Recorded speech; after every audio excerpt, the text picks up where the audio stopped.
আসসালামু আলাইকুম রহমতুল্লাহি বারাকাতু। বাংলার তরুণ স্বপ্নবাজ যুবক ভাইয়ের আমার আপনাদেরকে আবারও স্বাগত জানাচ্ছি আজকের এই খুবই স্পেশাল আলাপ আলোচনায়। আমি মোহাম্মদ নুরুজ্জামান আছি সিঙ্গাপুর থেকে। আপনারা দেখছেন অ্যাম্বিশন বিডি। ধৈর্য ধরে পুরো ভিডিওটা দেখুন। আপনার মনে যদি কোনো প্রশ্ন আসে তাহলে কমেন্ট করুন, লাইক এবং শেয়ার করুন। আর যদি ভিডিওটি ভালো লাগে তাহলে মন চাইলে চ্যানেলটিকে সাবস্ক্রাইব করে রাখতে পারেন, যাতে ভবিষ্যতেও সিঙ্গাপুর নিয়ে আপনাদের জানাশোনার এই জার্নিটা অব্যাহত থাকে। আজকে মূলত কথা বলতে চাই সিঙ্গাপুরের শ্রমিকদের জীবনের নিরাপত্তা ব্যবস্থাপনার বিষয় নিয়ে।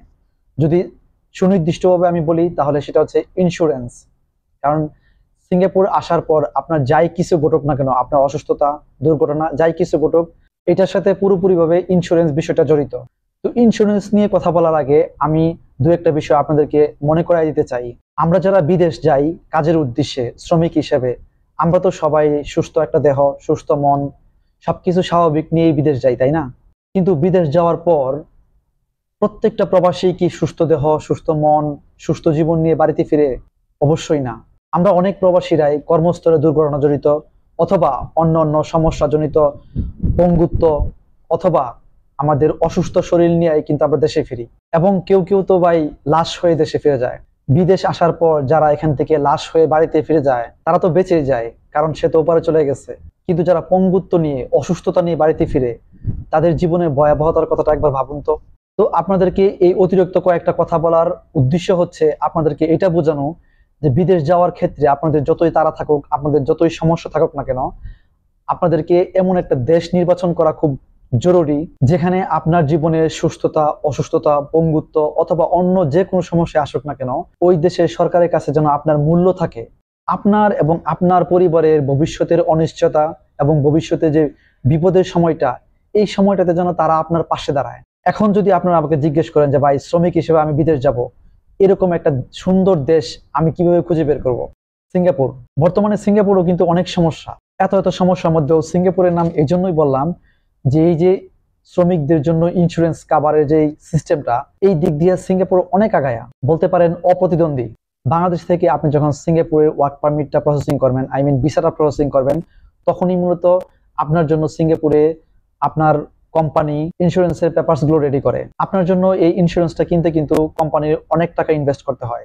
সিঙ্গাপুর আসার পর আপনি যখন কাজের জন্য কর্মক্ষেত্রে যান, যদি কাজ করতে গিয়ে আপনি কোনো দুর্ঘটনার শিকার হন, প্রত্যক্ষ বা পরোক্ষভাবে যদি আপনার কোনো দোষ থাকে বা যাই হোক, যদি অন্যের দোষের কারণেও আপনি দুর্ঘটনার শিকার হন, তাহলে যত সময় লাগুক, যত টাকাই লাগুক, সিঙ্গাপুরের ইন্স্যুরেন্স কোম্পানিগুলো আপনাকে পে করবে।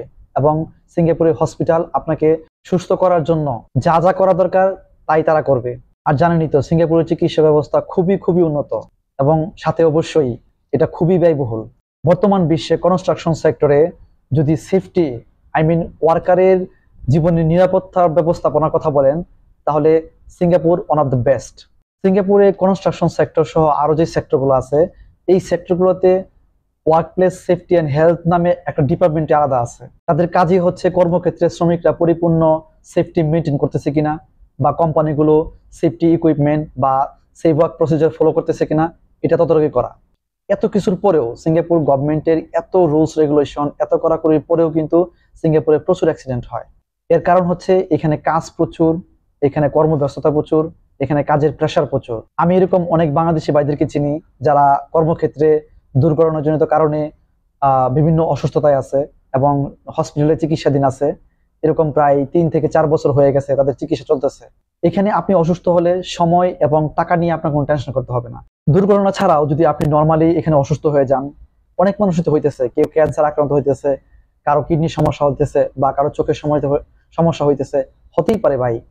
আপনি যদি অসুস্থ হয়ে যান তাহলে সিঙ্গাপুরের মাইগ্রেন্ট ওয়ার্কার সেন্টার নামে একটা সংস্থা আছে। এটা সিঙ্গাপুরে যে ইমিগ্রেন্ট শ্রমিক যারা আছে তাদেরকে সাপোর্টের জন্য।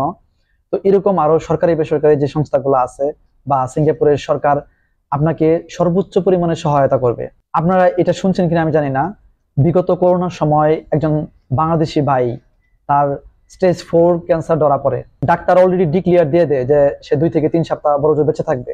খুবই করুণ অবস্থা, বুঝতেই পারতেছেন।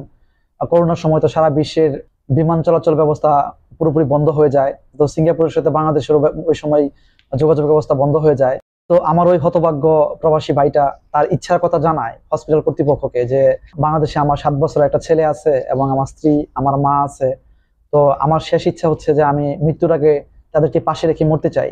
ওই জটিল মুহূর্তটাই সিঙ্গাপুরে যে মাইগ্রেন্ট ওয়ার্কার সেন্টার সহ সিঙ্গাপুরে আরো কিছু সরকারি বেসরকারি সংস্থা আছে, সিঙ্গাপুরে মিনিস্ট্রি অফ ম্যান পাওয়ার, তাদের সহায়তায় একটা ফান্ড গঠন করা হয় এবং তাদের সর্বোচ্চ প্রচেষ্টাই কিন্তু শেষ পর্যন্ত একটা স্পেশাল এয়ার অ্যাম্বুলেন্স বিমান ভাড়া করা হয় এবং ওই প্রবাসী ভাইটাকে দেশে পাঠানো হয়। উনি দেশে যাওয়ার মনে হয় 2 সপ্তাহ পর মারা যায়। কি একটা অকল্পনীয় এবং অসাধারণ কাজ ছিল এটা, ভাবেন তো একবার।